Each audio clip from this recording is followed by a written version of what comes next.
Gimana? Oke, Facebook udah mulai ya.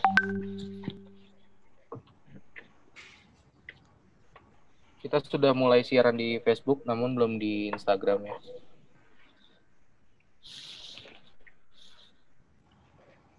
Kita bisa mulai, Pak? Ya. Oke, Instagram live ya. Kalau live kasih sinyal.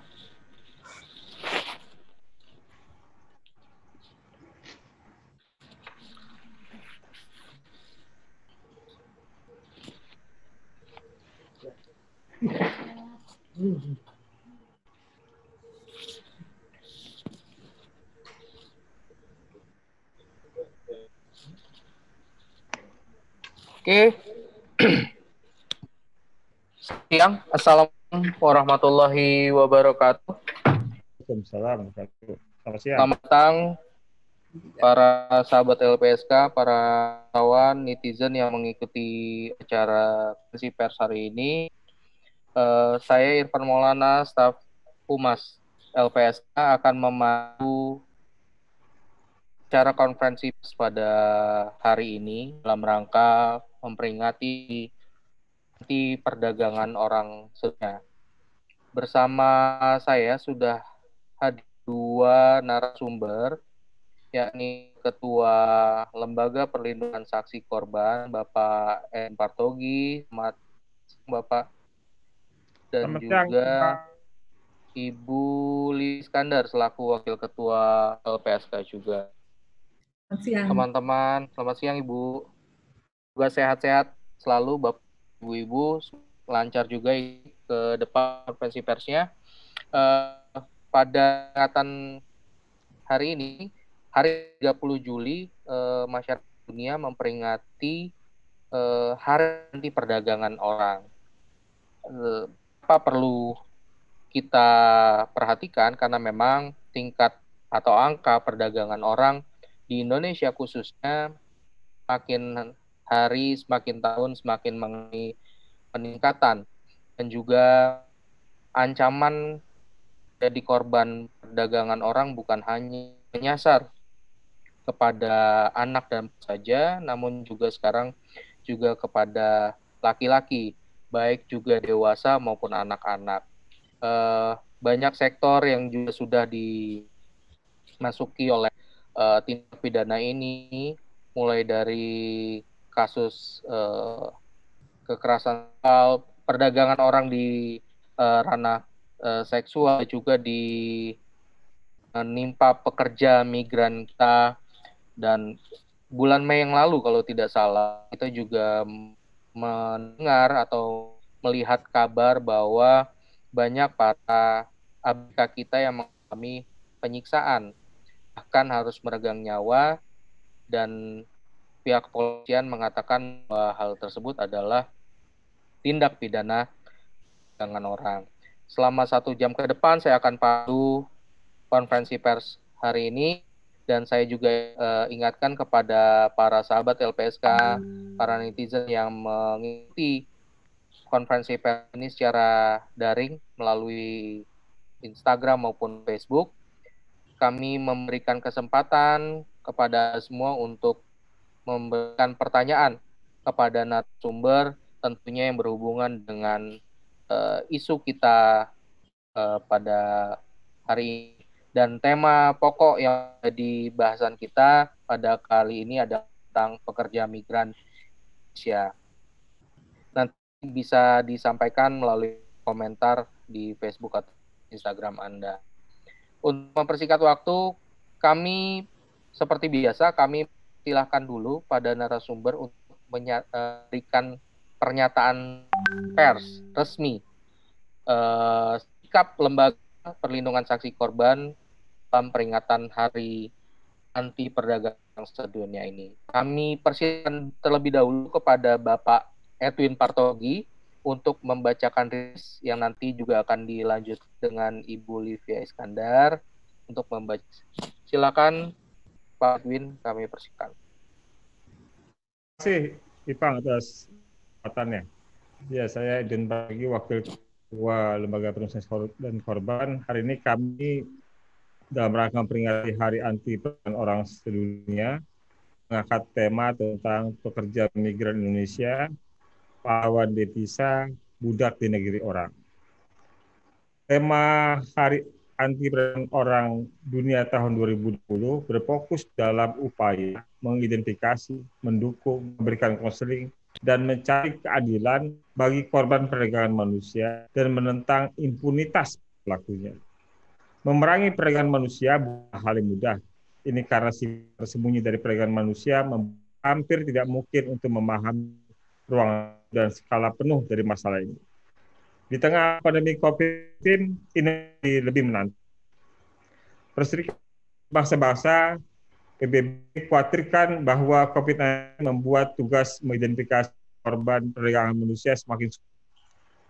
Menurut PBB, para korban mereka memiliki potensi terkena virus, kemudian minim pencegahannya, dan memiliki akses dan memiliki sedikit akses kesehatan untuk memastikan pemulihan mereka. Hal ini menjadi tantangan dari situasi yang kita hadapi ya, karena negara-negara sedang menyesuaikan prioritas mereka selama pandemi ini. Indonesia mengalami surplus demografi ya, dengan angka usia produktifnya yang 68% dari 260 juta penduduk. Tak bisa dipungkiri beberapa orang di antaranya menjadi korban tindak pidana perdagangan orang atau TPPO. Perbudakan modern yang dialami warga Indonesia tidak hanya terjadi di dalam negeri, namun juga terjadi di luar negeri. Jenis pekerjaan para korban ini beragam ya. Ada yang masuk di dunia hiburan seperti sebagai prostitusi, kemudian pekerja di kafe, di tempat karaoke, ada juga di ABK atau anak buah kapal, kemudian ada sektor pertanian, termasuk juga ada yang industri di pabrik ya, dan juga sebagai asisten rumah tangga, hingga juga terjadi transplantasi ginjal.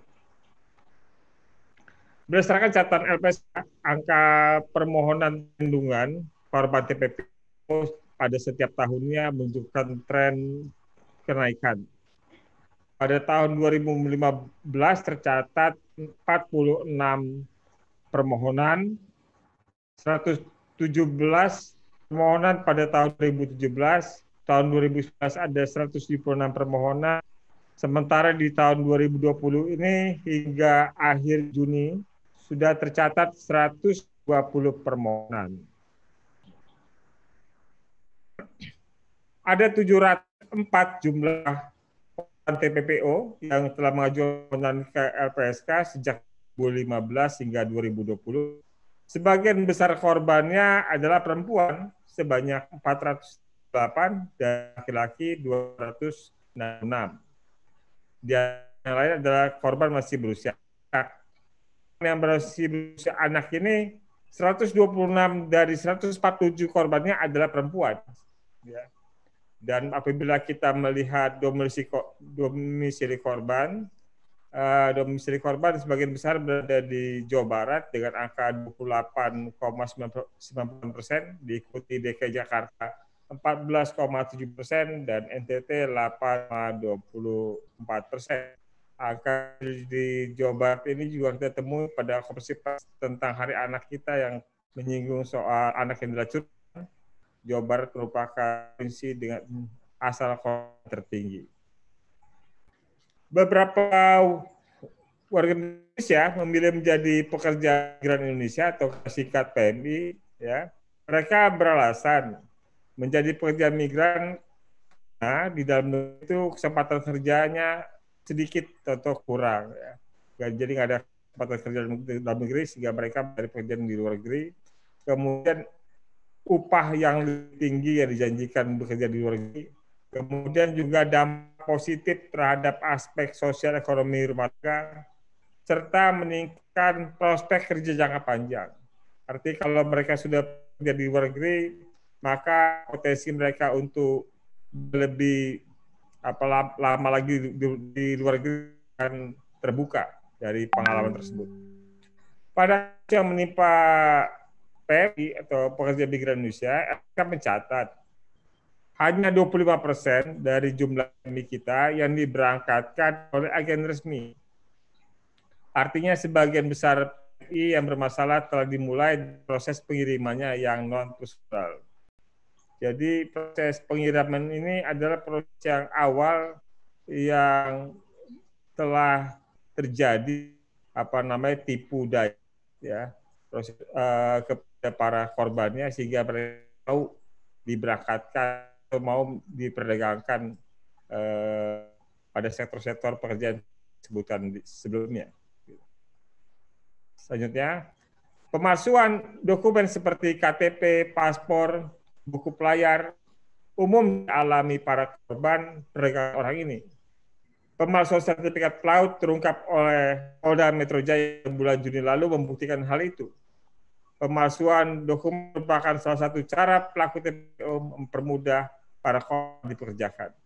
Selanjutnya mungkin bisa dilanjutkan oleh Bolivia. Silakan Bolivia. Silakan Bolivia. Ya. SK mencatat jumlah pekerja Indonesia berdasarkan permohonan perlindungan yang masuk dari 2016 hingga 2018 hingga Juni 2020 sebanyak 288 korban. Dengan 153 korban adalah perempuan, sisanya pria, sementara korban usia anak perempuan sebanyak orang dan 2 anak laki. Bila merujuk pada negara tujuan dari para korban ini, kawasan Timur Tengah masih menjadi wilayah tujuan favorit, sebagian menuju ke Saudi. Terdapat fakta menarik di kawasan Timur Tengah, yakni bahwa korban TPPO yang dikirim ke negara konflik, Sudan dan Suriah. Nanti kami juga akan menjabarkan satu studi kasus mengenai seseorang dikirim ke daerah konflik. Dan untuk daerah konflik ini namanya juga lebih mahal rupanya yang harus dibayar. Oke, para korban perbudakan modern ini umumnya mengalami kontrak kerja yang tidak jelas, upah yang tidak dibayarkan, dan waktu kerja tidak sesuai ketentuan. Perlakuan tidak manusiawi dan merendahkan martabat manusia terus dialami para PMI. Peristiwa pelarungan dan perlakuan tidak manusiawi ABK WNI di kapal berbendera Tiongkok pada bulan Mei silam merupakan satu di antara banyak kasus yang dapat dijadikan contoh betapa PMI sangat membutuhkan perlindungan dari negara. Padahal berdasarkan data dari kantor di Indonesia, pada tahun 2016 setidaknya PMI telah menghasilkan devisa sebesar 118 triliun dalam bentuk remitansi. Hal ini menegaskan besarnya kontribusi PMI sebagai penyumbang devisa negara terbesar kedua sektor migas. Pemerintah Amerika Serikat sendiri melansir tahunan yang berkenaan dengan penanganan TPPO di berbagai negara, termasuk di Indonesia. Laporan tersebut menyatakan bahwa mengalami stagnasi sejak tahun 2013 sampai 2020, yang saja masih menempati posisi tier 2, tidak mengalami kenaikan tingkat selama 7 tahun. Pemerintah Indonesia saat ini dianggap belum sepenuhnya memenuhi standar minimum pemberantasan tindak pidana perdagangan orang, meliputi misalnya aspek penuntutan dan penjatuhan hukuman yang mengalami penurunan, penghentian kasus, keterlibatan aparat yang tidak diproses secara hukum, pengurangan anggaran untuk perlindungan korban juga patut dicatat. Berdasarkan hal-hal tersebut, LPSK menyampaikan rekomendasi sebagai berikut. Yang pertama, meminta Mahkamah Agung untuk menerbitkan peraturan Mahkamah Agung tentang mekanisme pengajuan penetapan pengadilan atas restitusi sebagaimana telah dimandatkan oleh Peraturan Pemerintah 7 tahun 2018. Kedua, Polri dan Kejaksaan Agung secara terencana dan terukur mengembangkan kapasitas petugasnya dalam penanganan perkara TPPO dan meningkatkan integritas petugas dalam pelaksanaan tugasnya agar tidak terkesan tebang pilih dan pilih kasih dalam penegakan hukum. Ketiga, kementerian atau lembaga terkait dan Pemda harus rutin melakukan sosialisasi dan pencegahan terjadinya TPPO dan meningkatkan peluang kerja di dalam negeri. Keempat, pemerintah agar memberikan alokasi anggaran yang memadai bagi perlindungan dan pemenuhan hak para saksi dan korban. Mengingat para korban yang seringkali mengalami tindak kekerasan dapat mengalami penderitaan baik fisik maupun psikis, memerlukan perawatan dalam jangka panjang.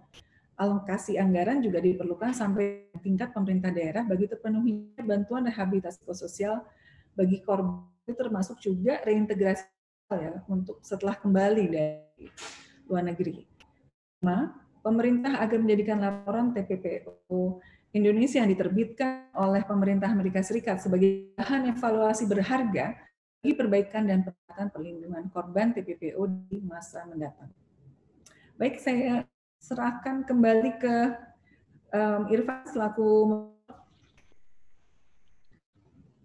Terima kasih Ibu Livia, terima kasih Pak Edwin sudah kan naskah siar resmi Lembaga Perlindungan Saksi Korban dalam rangka peringatan Hari Anti Perdagangan Orang. Sedikit saya review dari pernyataan yang diberikan oleh para narasumber, kita menemukan banyak fakta di mana tren permohonan kasus TPPO ke LPSK itu meningkat dari waktu ke waktu, dan bukan hanya menyasar pada, saya katakan tadi, hanya menyasar pada perempuan, anak, juga sekarang menyasar pada laki-laki, mereka dewasa dan juga anak-anak. Dan penyebarannya sentral, lebih banyak di Jawa Barat, DKI, dan di NTT. Dan satu fakta menarik bahwa Indonesia secara geografi kita memang banyak penduduknya, namun di situ pula ada ancaman perbudakan modern yang menimpa saudara-saudara kita, karena memang mungkin kesempatan yang kurang di Indonesia. Dan itu juga ditegaskan oleh pemerintah Amerika Serikat yang melansir laporan bahwa belum perubahan signifikan yang dilakukan oleh pemerintah Indonesia dalam upaya menangani perdagangan orang. Nah, untuk mengeksplor lebih jauh, saya pikir para narasumber sudah menyiapkan data-data yang akan disuguhkan dalam konferensi pers kali ini ya. Ada beberapa data, kebetulan Pak Edwin di LPSK membidangi di Biro Pengelolaan Permohonan, sehingga permohonan masuk itu biasanya diketahui banyak oleh Pak Edwin, dan perlindungan dan permohonan setelah diputuskan layanan itu juga di PSK, di mana Bu Livia berada di dalamnya.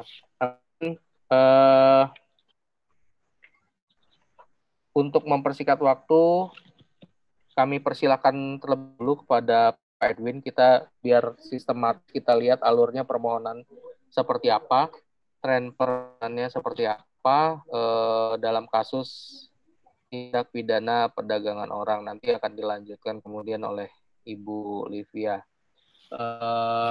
Waktu dan tempat kami persilakan Pak Edwin. Terima kasih, Bang.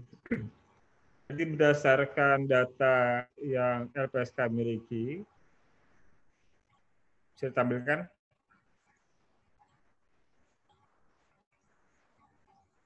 Ya, berdasarkan data LPSK miliki dari sejak 2015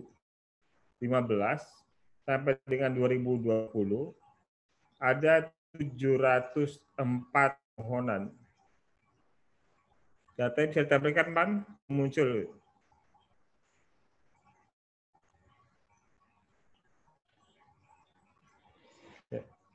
Ada 104, ada 700 permohonan ya pada tahun 2015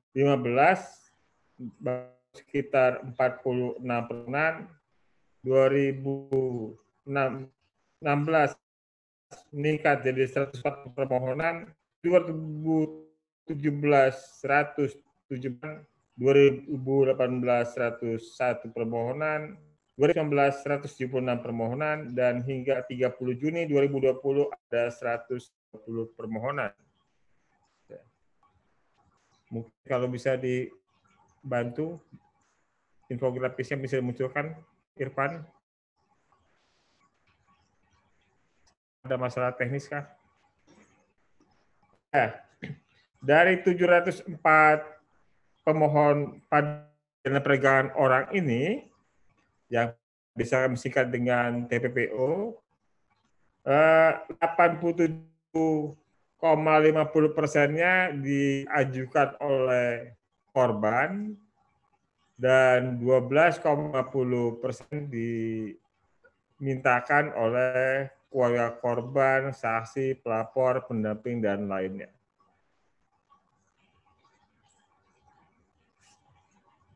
Irfan, apakah bisa dimunculkan angkanya? Fokusnya? Pak, sebentar. Ya, dari data permohonan yang kami miliki, berdasarkan jenis kelamin korbannya, atau pemohon, itu 438 adalah perempuan, dan 266 adalah laki-laki. 126 dari perempuan tadi masih berusia anak, dan 21 dari 266 laki-laki juga masih berusia anak.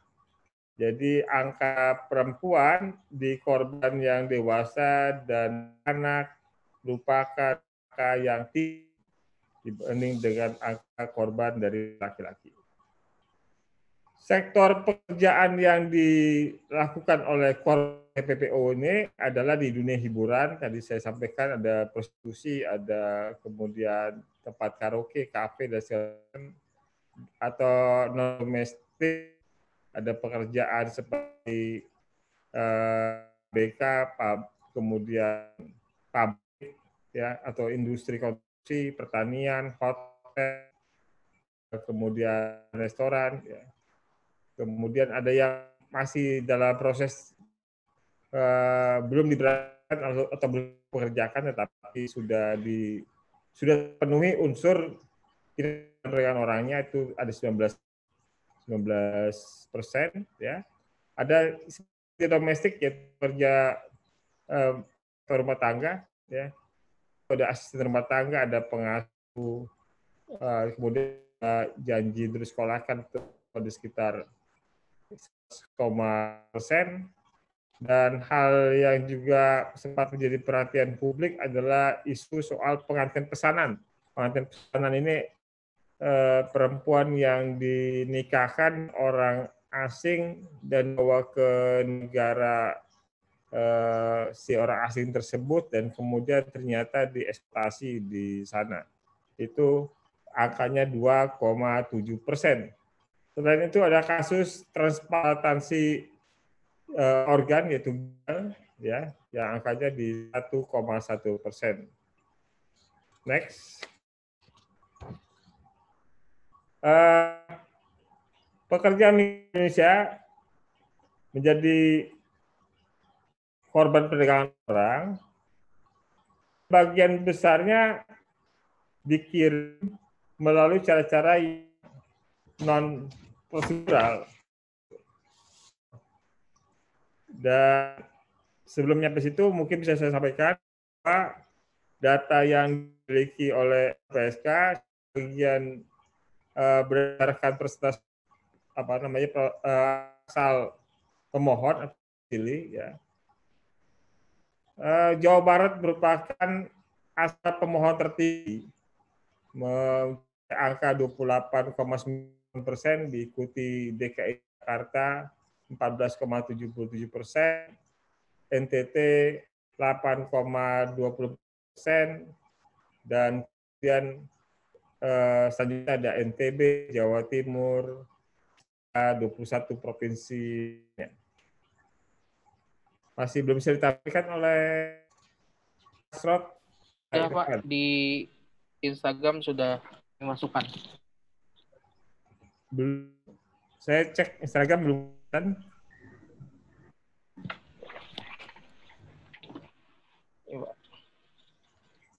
Mungkin masih delay, Pak. Ya.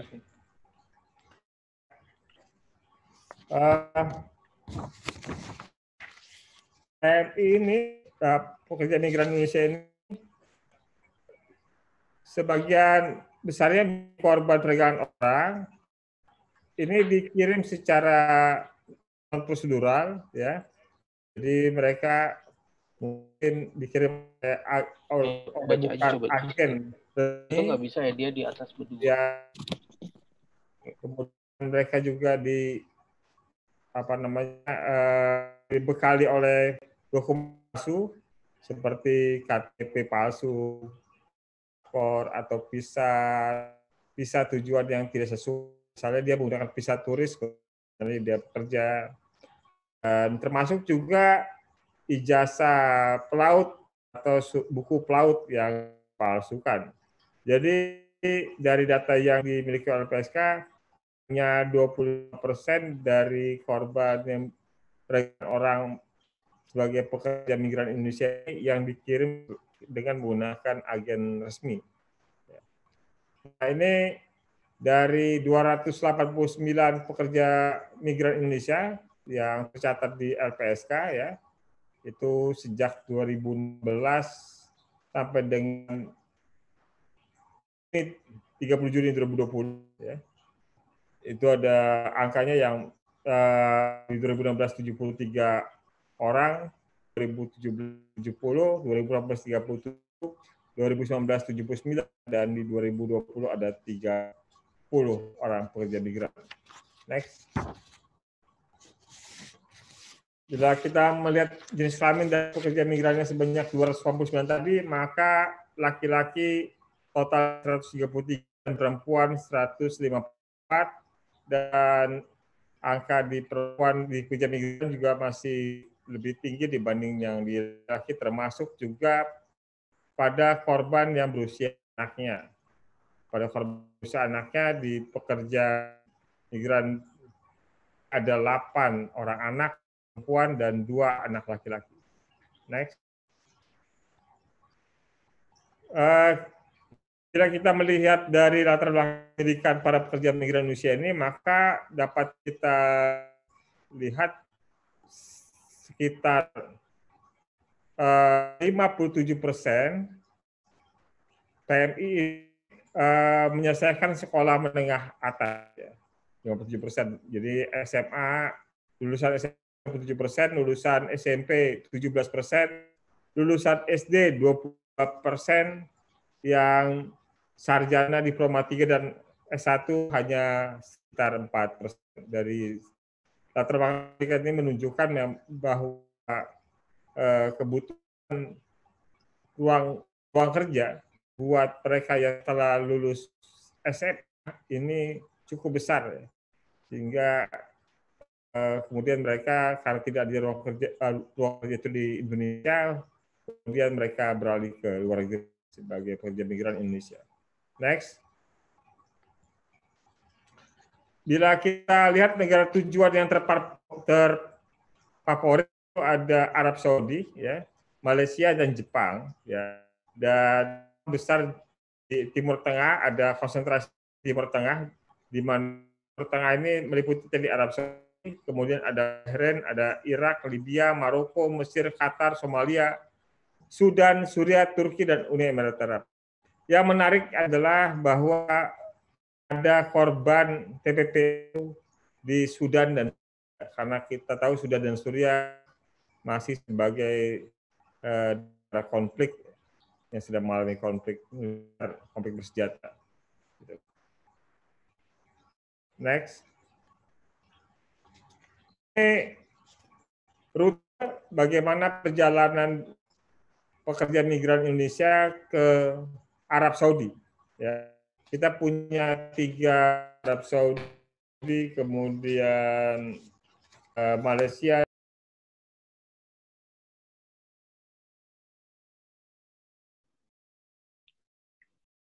Pak Edwin, suara hilang, Pak Edwin. Halo, sudah? Nah, iya. Ya, ini rute tujuan ke Arab Saudi, ya. Kita punya 3 tujuan, yaitu rute tujuan Asia, Jepang, dan Arab Saudi. Kita ambil contoh salah satunya rute tujuan Arab Saudi, ya. Berdasarkan pemetaan LPSK, pemberangkatannya biasanya dari Jakarta, kemudian menuju Sri Lanka, kemudian menuju Damaskus, dan setelah itu ke Arab Saudi. Ya, ada juga yang petanya dari Jakarta menuju Malaysia, kemudian Hong Kong dan Arab Saudi. Yang petanya dari Jakarta, kemudian Sri Lanka, Arab Saudi, dan termasuk ada yang ke. Jadi dari selain Jakarta ada juga rutenya yang Batam, kemudian Sri Lanka, kemudian Damaskus dan Arab Saudi. Itu salah satu dari dua negara yang tujuan favorit, ya, yaitu Jepang, Malaysia. Selanjutnya kita bisa lihat ke bentuk eksploitasi dan hal-hal yang dialami oleh pekerja migran Indonesia. Bentuk-bentuk eksploitasinya yaitu kontrak yang tidak jelas karena tidak ada yang tertulis dan tidak tertulis. Yang tertulis juga tidak menjelaskan hak dan kewajiban secara terang. Kemudian upah yang dibayarkan tidak sesuai, ada yang tidak dibayarkan sama sekali, dan ada yang sebagian dibayarkan, ada yang dibayarkan di bawah yang dijanjikan, atau lebih rendah daripada yang dijanjikan. Jadi soal kontrak itu yang bermasalah sekitar dialami oleh 50% PMI kita. Upaya tidak dibayarkan sesuai itu dialami 50% PMI kita. Waktu kerja yang tidak sesuai dengan atau overtime dialami 45% PMI kita, dan penjeratan utang dialami oleh 30% PMI kita. 33% PMI kita mengalami makanan yang tidak layak, dan 33% PMI kita mendapatkan tempat istirahat yang tidak layak. Next. Nah, ini dialami oleh PMI kita, ya. Ada sebagian besar mengalami pemalsuan dokumen, ada KTP bisa tidak sesuai peruntukannya, paspor, buku pelayar, itu dialami oleh sekitar 30% PMI. Tempat kondisi pekerja sesuai dengan janji awal dialami oleh 2% PMI. Uang gaji dan bonus tidak sesuai dengan janji awal dialami oleh 22% PMI. Dan selanjutnya ada penyakapan, ada pelantaran, ada penampungan, ada kekerasan fisik, kemudian diskriminasi yang dialami karena perbedaan keluarga negaraan, kekerasan psikis, dan kemudian ada juga kekerasan seksual yang dialami, termasuk tuduhan berbuat kriminal, ya, dan sakit yang tidak diobati secara mestinya.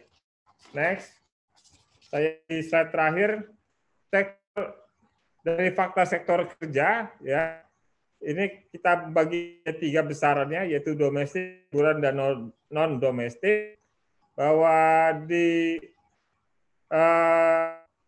wilayah tengah itu sebesar PMI kita konsentrasi pada pekerjaan domestik, yaitu sebagai pekerja rumah tangga. Kemudian di hiburan itu ada di Asia Tenggara, ya, salah satunya di Malaysia. Kemudian yang non domestik tertinggi di Asia Timur, yaitu 65 orang, ya. Itu bekerja untuk sektor misalnya pelabuhan, ABK, anak buah kapal, kemudian dunia industri, ya, pabrik, ya, itu juga non domestik. Yang banyak di Asia Timur, kawasan Asia Timur itu meliputi Hong Kong, Taiwan, kemudian Selatan, Jepang, dan Cina. Mungkin itu dulu yang bisa saya sampaikan. Masih ada beberapa, tapi supaya menghemat waktu dan mungkin juga bisa dilihat oleh kawan-kawan sendiri nanti di website LPSK apa yang ditampilkan data infografis ini. Mas Ibang, saya kembalikan. Baik, terima kasih Pak Edwin. Mungkin untuk persingkat waktu, kita juga akan mendengar peran dari Ibu Livia melanjutkan paparan yang sudah disampaikan oleh Edwin barusan. Nanti Bu Olivia stretchingnya akan lebih pada layanan yang diberikan terhadap para terlindung korban PPO. Silakan Ibu Olivia. Baik, terima kasih Irfan. Saya melanjutkan. Jadi tadi Edwin menjelaskan siapa saja yang memohonkan perlindungan kepada LPSK. Dan perlu juga dijelaskan bahwa permohonan kasus ini tidak sama dengan lindung gitu. Biasanya memang satu kasus itu bisa 20 sampai 30 terlindung apabila misalnya ABK dikirimkan ke satu tempat secara sama gitu. Nah, kalau kita lihat di sini datanya di kami setelah kemudian dilakukan ada permohonan, kemudian dilakukan investigasi, terus dimasukkan ke rapat paripurna pimpinan setiap hari Senin, itu kemudian 7 pimpinan kami memutuskan yang mana menjadi terlindung sesuai dengan undang-undang yang berlaku, dan salah satu yang dilihat adalah memang ini ya.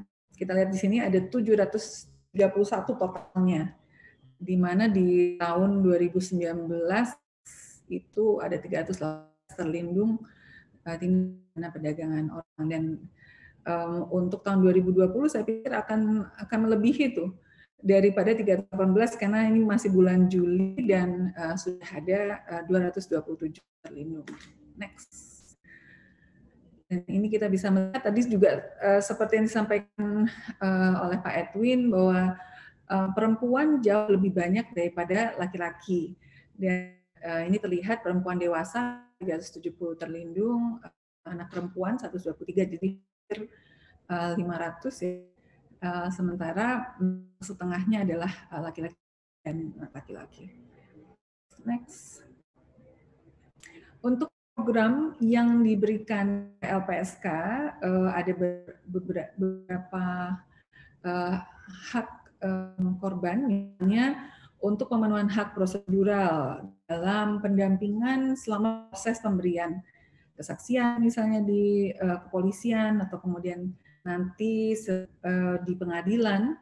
Ada juga perlindungan hukum walaupun jumlahnya sangat sedikit, yang perlindungan fisik, bantuan medis, rehabilitasi psikologis, dan ini kedua tertinggi setelah PHP atau pemenuhan hak prosedural tadi adalah fasilitasi restitusi. Jadi LPSK adalah lembaga yang berwenang untuk melakukan penilaian ganti rugi. Jadi dilihat misalnya harta yang kekayaan yang hilang karena kan banyak janji diberikan gaji sekian, ternyata malah dijerat hutang gitu. Seringkali kan diberi informasinya seperti akan mendapatkan A, B, C, ternyata malah itu ditimpakan jadi hutang. Salah satunya adalah itu jadi hutang. Dan rehabilitasi psikososial. Kalau rehabilitasi psikososial, LPSK harus bekerjasama dengan kementerian lembaga terkait dan juga bisa lembaga filantropi ataupun pemerintah provinsi atau daerah. Kita lihat di sini bahwa LPSK punya amanah untuk bisa memberikan perlindungan saksi dan korban serta bantuan di seluruh Indonesia. Kami ada di Jakarta, tetapi dalam waktu dekat akan membuka kantor perwakilan pertama di Jogja dan selanjutnya akan buka di Medan. Tapi kita lihat ini DKI Jakarta dari wilayah hukum tempat kejadian perkara itu DKI Jakarta yang paling tinggi, dan lain Jawa Barat yang kedua tertinggi, tapi yang lain itu tersebar ininya. Ini kita lihat terlindung Januari sampai Juli tahun 2020 di 13 provinsi. Next. Untuk domisili terlindung, kita di sini bahwa tadi Jawa Barat adalah yang paling tinggi asal domisili KTP dari dan di mana terlindung berasal itu paling tinggi di Jawa Barat. Next. Ini misalnya kondisi medis. medis adalah misalnya dari yang mengalami masalah dalam kesehatan reproduksi, karena kan seringkali juga di ini kan harus meminum supaya tidak jadi dalam bulan setiap bulan dan sebagainya. Tapi sebagai contoh memotret apa saja sih yang dialami mereka, termasuk juga kekerasan fisik, itu bekas kelihatan di tangan, oleh ini bekas luka di wajah dan di badan. Gitu. Next. Tadi bicara soal restitusi, kami sudah melakukan penilaian sebanyak 5,4 miliar selama 2008 sampai Juli 2020. Namun memang PR-nya masih banyak dalam hal bagaimana setelah kemudian restitusi itu diputuskan oleh hakim, itu untuk bagaimana eksekusinya. Nanti saya akan bicarakan lebih lanjut setelah ini. Next.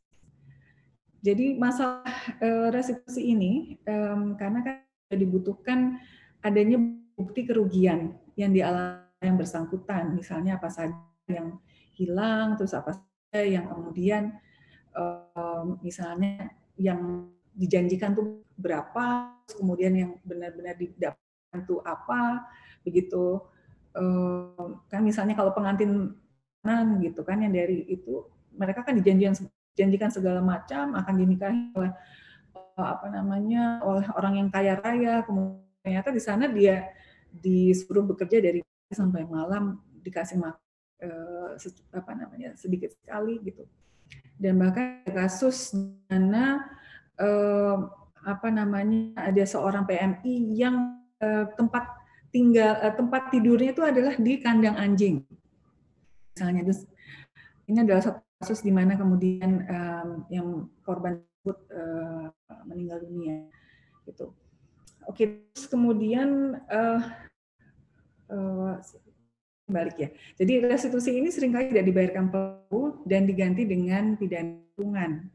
Gitu. Biasanya pada saat itu si pelaku mengaku tidak memiliki kemampuan finansial, itu perlu ada juknis untuk sita aset terpidana TPPO untuk membayar restitusi gitu. Karena sita aset belum dapat dilaksanakan. Ya, next. Ini contoh tadi yang saya sampaikan di awal bahwa seorang WNI yang juga dikirim ke daerah konflik ke Sudan dan Sudan. Nah, ini PSK ingin memberikan apresiasi. Ini yang didampingi Migrant Care dan kemudian memohon perlindungan ke PSK bahwa di 2019 majelis hakim di PN Tangerang memutuskan bahwa terdakwa Halim Herlangga ini bersalah dan dihukum dengan 11 tahun penjara dari teman yang mengatakan bahwa ini adalah hukum paling tinggi dan restitusi mengabulkan restitusi 138.635. Tapi kalau kita lihat rangkaiannya di sini, si EH ini mengalami perkosaan, mengalami kekerasan fisik, kemudian segala macam dalam waktu yang sangat singkat itu, dan dia harus pergi dari beberapa daerah dan termasuk daerah konflik yang cukup berat. Berikut.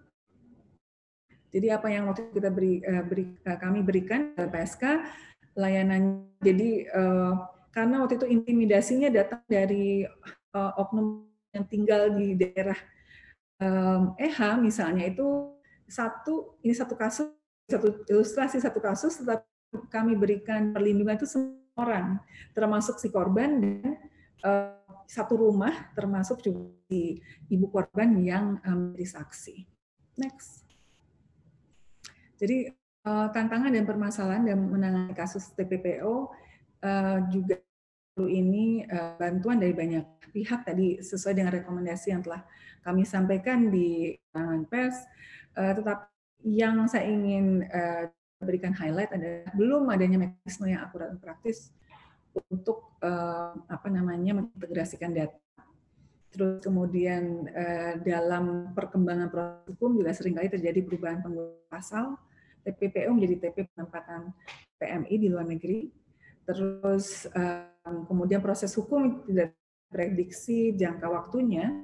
Kemudian bantuan medis dan psikologis yang kalau diberikan oleh LPSK itu memang selama 6 bulan dan bisa diperpanjang apabila memang prosesnya belum rampung dalam waktu 6 bulan, tapi tetap saja terbatas. Jadi kami perlu bersama dengan Pemprov dan Pemda supaya nanti bisa terjadi serah terima korban yang telah menyelesaikan proses hukum dengan LPSK, pelindungan LPSK, sehingga mereka bisa kembali dan reintegrasi sosial di tempat mereka masing-masing. Saya pikir itu yang bisa sampaikan. Irfan, mungkin nanti kita bisa tanya jawab selanjutnya. Terima kasih. Baik, Ibu Livia, terima kasih. Penjelasannya cukup gamblang. Potret terhadap penanganan tindak pidana perdagangan orang yang dilakukan PSK sudah cukup banyak ya Bu, sudah dilindungi, dan ini sudah ada sekitar 2 pertanyaan ya untuk ya Bu ya. Ini satu pertanyaan ini dari Sandi, ingin menanyakan bagaimana efektivitas atau peran gugus tugas TPPO di Bu sudah dibentuk pemerintah. Kalau tidak salah memang sudah ada gugus tugas dibentuk oleh pemerintah. Bagaimana efektivitasnya dan apakah LPSK itu masuk ke dalam gugus tugas tersebut? Nanti bisa dijawab bergantian, mungkin dari Ibu Livia terlebih dahulu. Lalu pertanyaan kedua dari Hanif ini menanyakan mengapa terkesan banyak korban TPPO itu kembali lagi ke profesi awalnya. Misalkan di sini disebutkan ya, setelah menjadi korban dia kembali melaut atau kembali ke dunia prostitusi. Bagaimana LPSK menanggapi fenomena-fenomena tersebut? Mungkin bisa itu bisa disampaikan, bisa dijawab terlebih dahulu oleh Bu Livia. Silakan Ibu. Oke, terima kasih. Untuk Sani yang soal peran Sandi. Tadi apa namanya? Andi. Oke. Andi. Tadi dengar kok Sani. Ya, itu memang sejak saya masuk kan saya masuk nih periode 3 ya, Januari 2019 sampai sekarang, itu memang ada beberapa kasus yang atensi gugus tugas itu memang kami melakukan kerjasama begitu. Kayak waktu itu seperti waktu itu ada terjadi misalnya terhadap beberapa anak Jakarta yang kemudian dikirim di Bali, jadi kemudian TKP-nya ada di Bali, tapi mereka domisilinya ada Jabodetabek. Begitu tuh kami melakukan koordinasi yang intensif.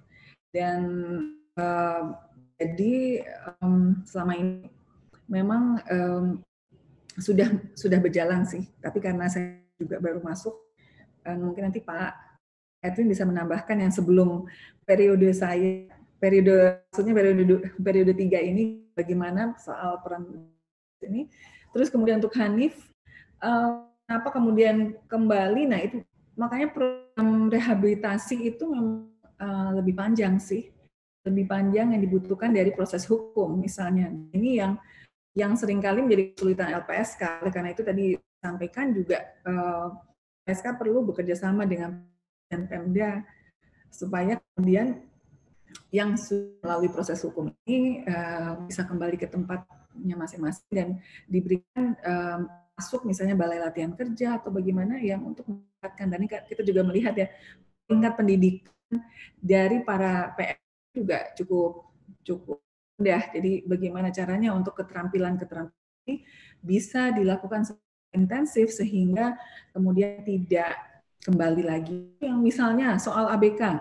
Yang ABK ini misalnya kan mereka selama di Jakarta misalnya itu kemarin tuh mereka mendapatkan pelatihan dari Kementerian Kelautan dan Perikanan tentang safe fishing perikanan gimana misalnya mesti berdiri mana di kapal itu supaya bisa aman. Terus bagaimana cara mendapatkan ikan dan yang memang aman. Jadi memang sektor lintas itu sangat dibutuhkan. Dan sertifikasi menurut saya itu menjadi ini, karena yang KKP ini juga ada sertifikasinya yang sangat baik pada saat nanti ingin bayar lagi, itu menunjukkan sertifikasi itu juga menunjukkan keterampilan mereka. Saya kembali Pak Edwin mau langsung menambahkan? Terima kasih Pak Edwin, mau langsung ditambahkan atau mau ada yang disampaikan lagi? Ya, soal gugus tugas TPPO, LPSK menjadi bagian dari gugus TPPO secara nasional ya, meliputi beberapa kementerian lembaga termasuk Menko Polhukam, PM, kemudian Menko PMK, Polri, Kejaksaan Agung dan lainnya, termasuk Kementerian Sosial dan Kementerian Kemen PPA. Tentu gugus tugas ini sangat dibutuhkan buat kita ya dalam konsentrasi bersama untuk penanggulangan atau memerangi tindak pidana perdagangan orang. Juga tadi sampaikan dalam kami bahwa kita masih mendapatkan kritik dari pemerintah Amerika Serikat tentang kondisi tindak pidana perdagangan orang Indonesia. Sekaligus juga pemerintah Amerika Serikat atau Amerika Serikat sendiri tidak juga sebenarnya lulus dari soal pidana perdagangan orang. Di Amerika juga cukup menjadi satu kasus atau perkara yang cukup dominan juga soal pidana perdagangan orang ini. Tapi tadi kami sampaikan bahwa kita memang perlu untuk menjadikan laporan Amerika Serikat tentang tindak pidana perdagangan orang di Indonesia itu sebagai bagian dari evaluasi kita memperbaiki diri untuk mencegah tindak pidana perdagangan orang yang terjadi dan memulihkan para korbannya. Saya pikir evaluasinya memang perlu selalu diperbarui, disegarkan, harus ada kegiatan per periodik, per minggu, per bulan untuk melakukan evaluasi, khususnya misalnya soal pendataan, apakah data korban peristiwa TPPO di kepolisian, kejaksaan, Kemensos, atau dinas-dinas di Pemda dan LPSK itu bagaimana penyeragamannya atau menyelaraskan data-data yang berserak dari pusat dan provinsi dan serta daerah. Itu merupakan bagian hal yang menurut saya perlu dirapikan di gugus tugas, termasuk juga memperhatikan alokasi anggaran ya, agar alokasi anggaran yang tersedia untuk keperluan kita memenuhi perdagangan orang dan melindungi korbannya ini juga memang mencukupi, memadai untuk melakukan kegiatan tersebut. Hal ini menjadi tantangan lagi ketika kita menghadapi pandemi yang membuat fokus atau konsentrasi negara menjadi pada penanganan COVID-19. Mas Hanif, mengapa menjadi kembali korban TPPO ini, misalnya pada prostitusi atau melaut, tadi Bu Lydia sudah sampaikan. Melaut itu mungkin mereka ketika kembali, mungkin memang karena mereka punya pengalaman sebagai pelaut ya, dan tidak punya kompetensi pekerjaan lain di daratan. Jadi ketika mereka kembali ke darat atau pada kasus yang sedang berjalan, mereka mungkin ya, atau ya bisa berpenghasilan karena mereka pengetahuan dan kompetensinya di laut, sehingga itu yang membuat mereka kala memilih untuk kembali bekerja sebagai pelaut dibandingkan juga dengan menjalani proses hukum sebagai korban pada tindak pidana perdagangan orang atau memilih pekerjaan yang lain ya. Mungkin karena mereka merasa bahwa memang dunia di laut dunianya termasuk juga risiko yang mereka alami gitu. Namun berbeda dengan yang tidak perdagangan orang pada prostitusi ya, pada pelacuran, pada prostitusi ini kesulitan para orang-orang yang menjadi korban prostitusi untuk keluar dari prostitusi adalah karena di dunia prostitusi mendapatkan uangnya gampang, kemudian tidak perlu kompetensi pendidikan, nggak perlu kan, ya. Dan ketika mereka harus keluar dari prostitusi, mereka bingung kompetensi atau keahlian mereka apa, sementara tingkat pendidikan yang juga mungkin rendah itu yang menjadi tantangan mereka untuk beralih status dari prostitusi tersebut. Sehingga memang tadi disampaikan Bu Livia, perlu proses pembinaan, pendampingan kepada para korban ini agar bisa mendapatkan keahlian atau ruang kerja baru. Ya. Kalau tanpa keahlian atau ruang kerja baru, itu juga akan menjadi sirkus dari korban ini sendiri. Dia tidak bisa keluar dari tempat kerja yang memperbudak atau mengeksploitasi dia. Mungkin demikian Pak Ipang. Oke, baik Pak. Terima kasih. Ini waktu kita sebentar lagi Pak, tapi ada satu pertanyaan. Mungkin kalau misalkan nanti pertanyaan ini harus dijawab dengan gamblang ya, kita akan melanjutkan konferensi pers ini masih tetap berlanjut di Facebook ya, di akun Facebook LPSK Humas LPSK RI, dan karena keterbatasan teks itu kita harus menyudahi konferensi pers yang kita siarkan di Instagram. Nanti mungkin teman-teman yang masih ingin melanjutkan konferensi pers ini bisa ke Facebook Humas LPSK RI. Dan soalnya saya pikir ini ada pertanyaan menarik yang perlu dijawab Pak. Ini dari Facebook, penanya dari Facebook, dari Melania.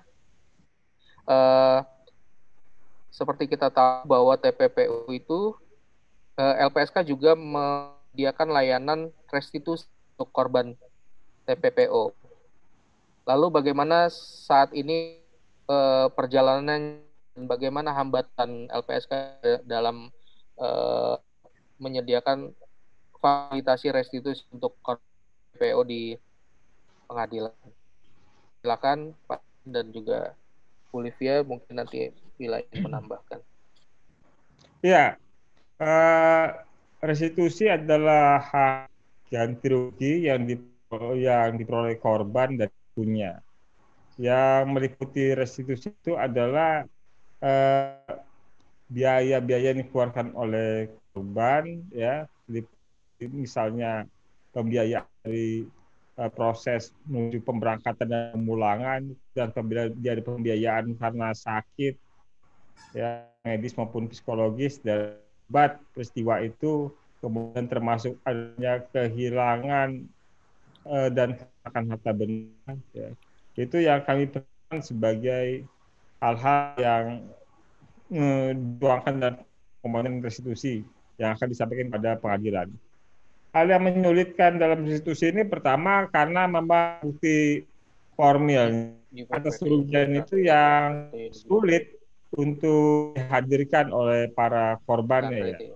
Jadi baik misalnya kuitansi atau kontrak semacam itu biasanya tidak dimiliki oleh korbannya.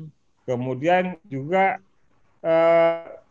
di tingkat di tes pengadilan, ya, karena restitusi ini belum menjadi perhatian majelis hakim, termasuk juga karena masih ada juga jaksa yang masih belum tahu kalau restitusi merupakan hak dari korban, termasuk juga hakim yang mungkin belum begitu sama hak korban soal restitusi ini, sehingga dia memperhatikan soal hukuman pidana atau penjaranya saja, gitu.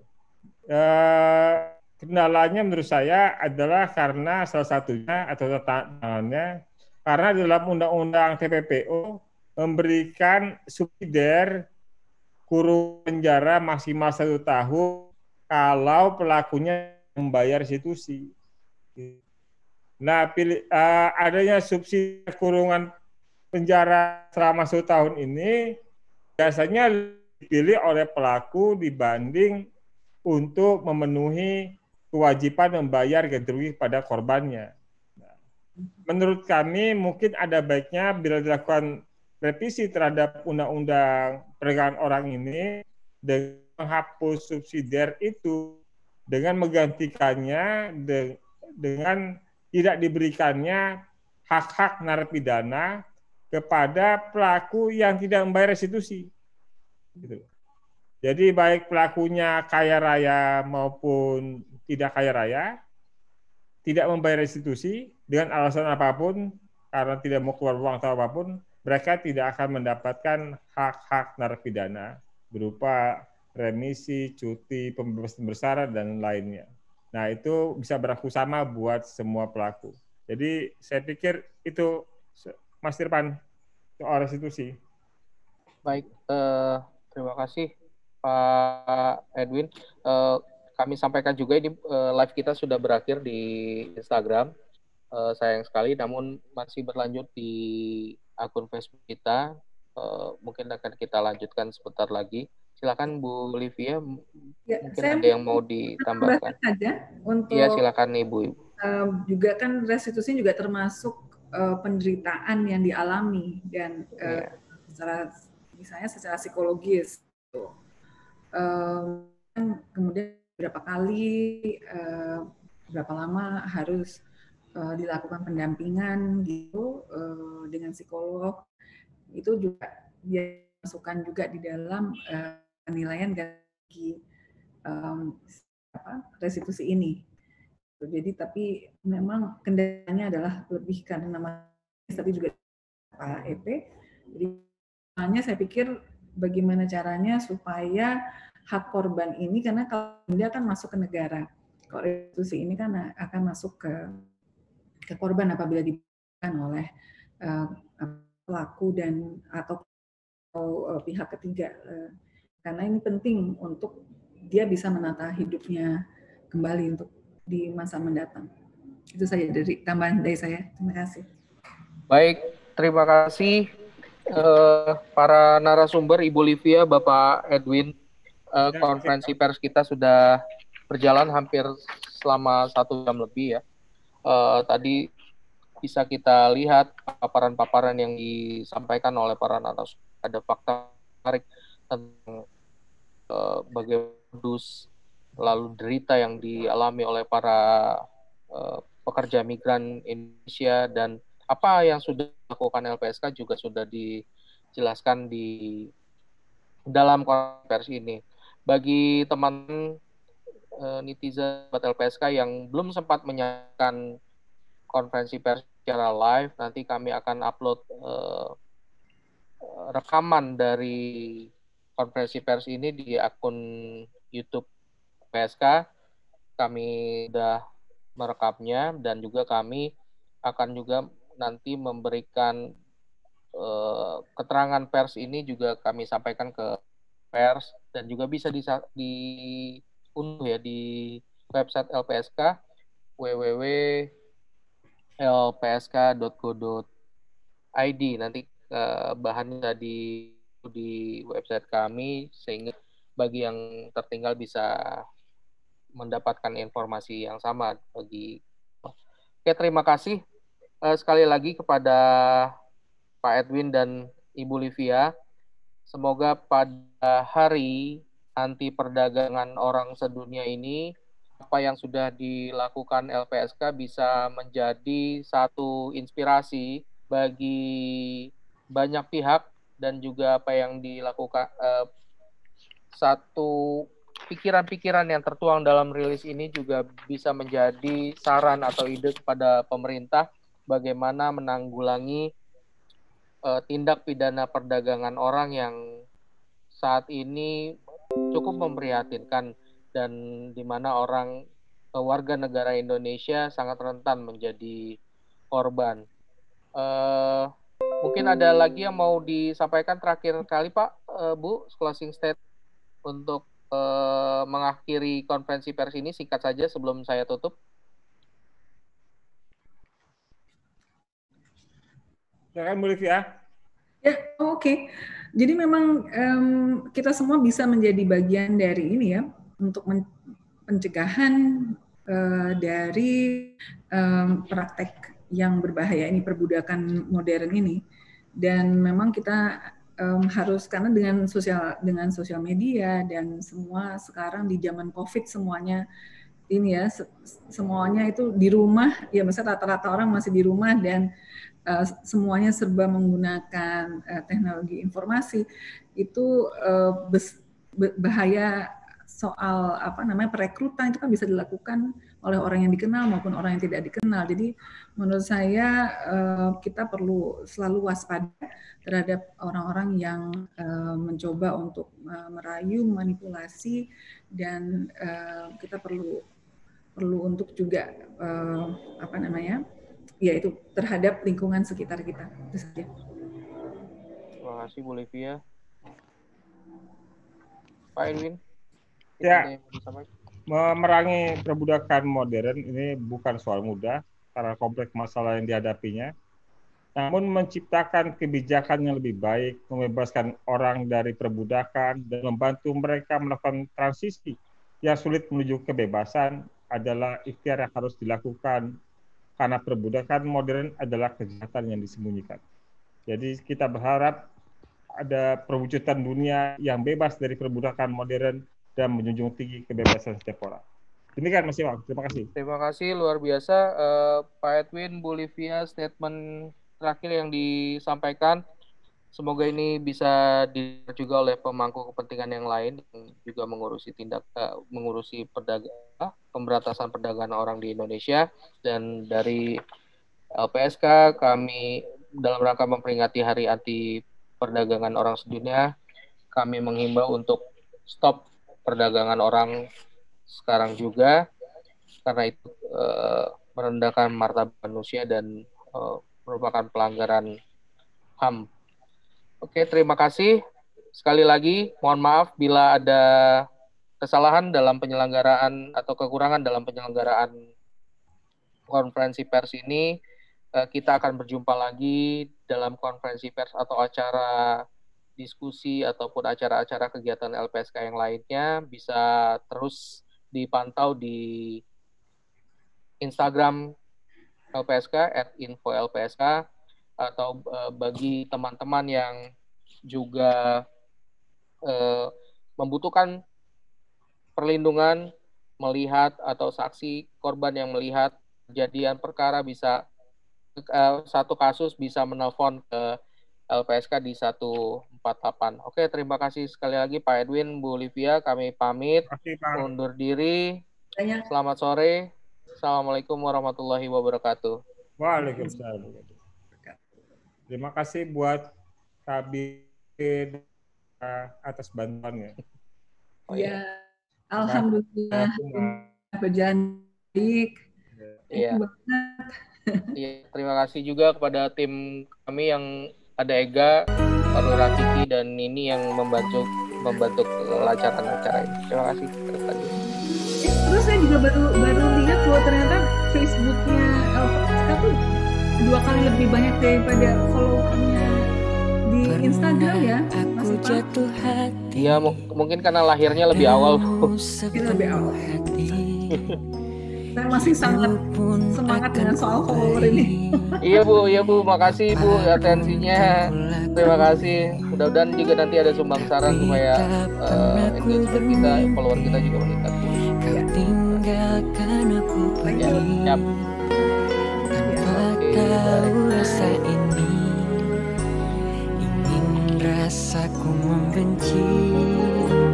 Tiba-tiba kamu datang saat kau telah dengannya, semakin hancur hatiku.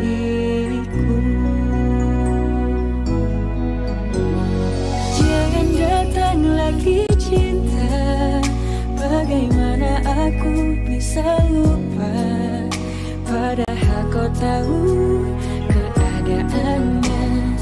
Kau bukanlah